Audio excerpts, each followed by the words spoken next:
Hello दोस्तों, आज आपको मैं दिव्य शवसारी प्रवाही के बारे में बताऊंगा जो क्या क्या काम करती है।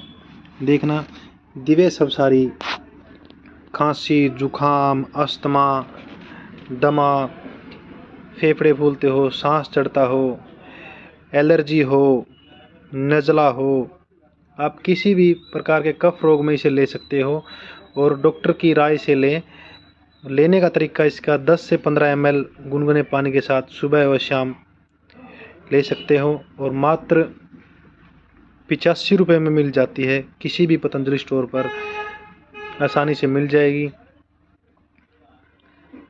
एक बार इस्तेमाल करके देखना और सर्दियों में अपने बच्चों बूढ़ों के लिए घर पे ज़रूर रखें।